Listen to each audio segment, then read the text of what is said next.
Hey up everybody. Okay then, I'm still on this garage door catastrophe saga. In my last video, if you've not seen that, I was thoroughly investigating the limit switches on the motor because I thought there'd been a failure on this side of the motor. So, you know, sometimes you can get tunnel vision, I think, and you're focused on something that you shouldn't be focused on. So I'm laying in bed other night and I'm thinking, because I'm going to repurpose this door on my single garage, once I've got my new one fitted on here, I can't fit this on until I've found out what's actually happened. Now, I've had a couple of YouTubers message me and say, you know, check this, check that, check other, and or did I see this or did I see that on your video? And I've looked back and all the points that have been raised, I've checked them. I must have checked them 100 times now. I keep coming in garage, stripping it down, having another look, laying it rest, till the motor gets red hot, doing it again, going out, coming in next day, having another go, and it works perfectly fine. So I'm laying in bed the other day. I'll do a lot of my thinking in bed when I've got a problem, and I'm thinking to myself, take my tunnel vision spectacles off and focus on something else. Because I can't find nothing wrong with that end, what about the other end? Now on the other end there, up on the other side, it's got a safety brake. But I'll take you up and I'll show you, because I've not got the bracket down yet, I'll show you how that works. So this mechanical safety mechanism, it actually works like the best way I can explain it, imagine a seat belt in your car. When you pull the strap, it pulls fully out, but when you pull it fast, it grabs.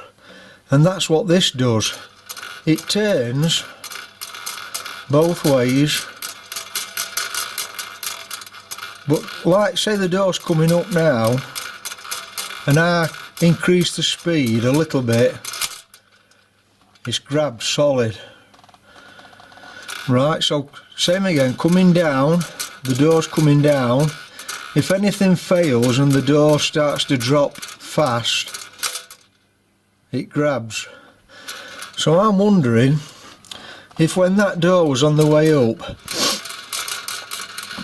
for some reason it may have judded, caught on the ends slightly, maybe, or maybe caught on the roller and just made it judder and it grabbed. So if that's grabbed and the motor's trying to turn, there's no way it can ungrab.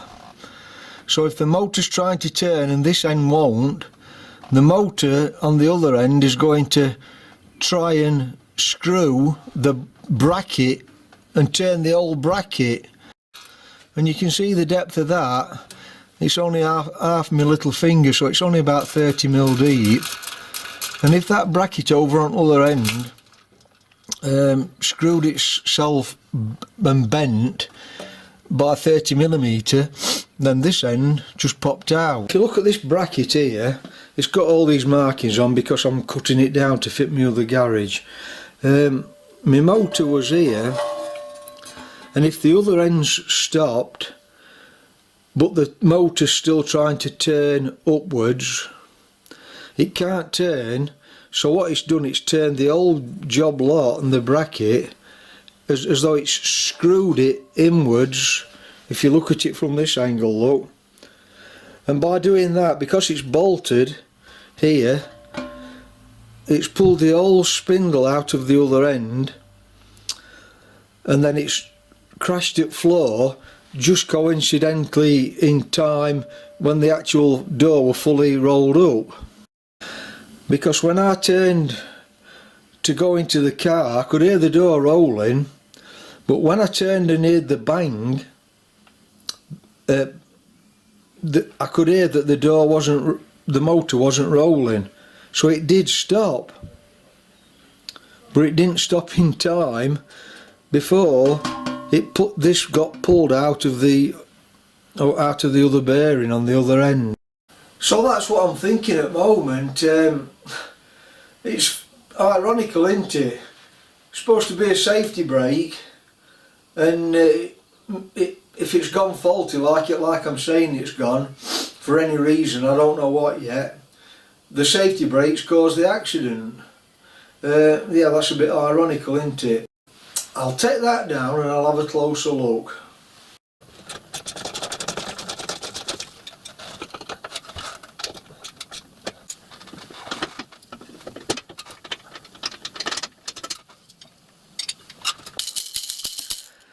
Well, I don't know what to say about this. I'm going to attach it to end at motor and try it a few times.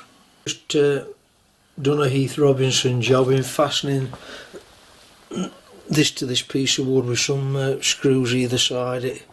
So it's engaged into motor now. I'll give it a try.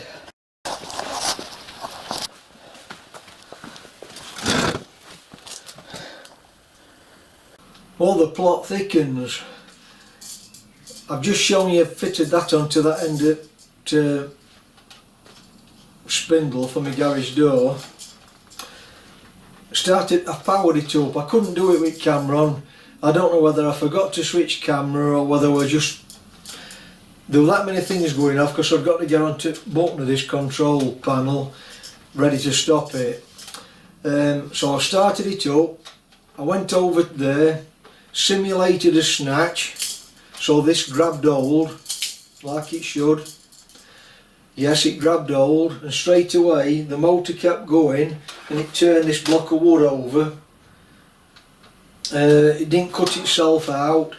I thought perhaps maybe the motor would have a cutout switch on it after it reached perhaps a certain torque to cut the control panel off, but it doesn't do that.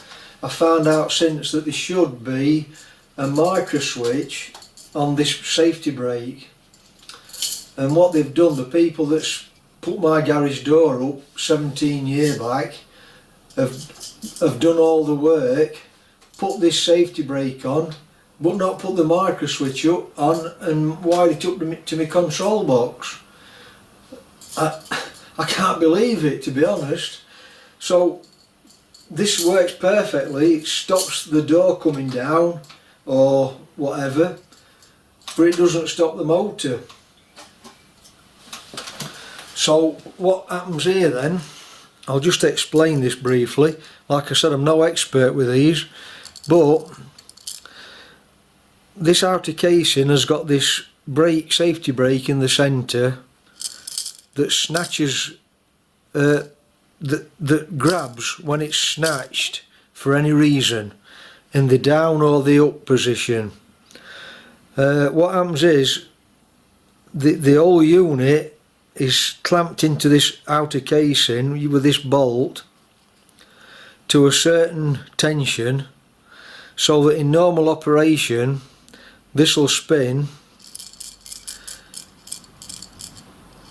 like it should, but if anything goes wrong and it snatches, then the whole unit in here turns slightly, and there's two little cam lobes here one on each side, and there should be a micro switch in here that comes through with a plunger, and it's in the normally closed position so the door will operate.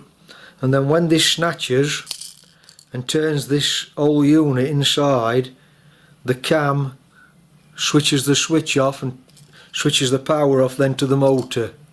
And that's what I've been lacking on mine. The little buggers didn't put it in, did they? When they did it 17 years back.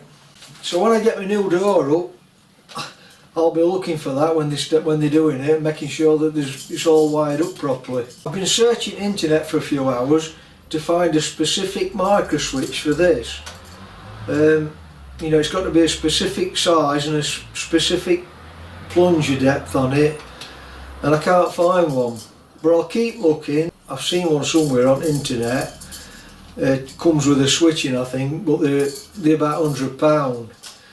And there's nothing wrong with this. This works perfectly, other than its marker switch.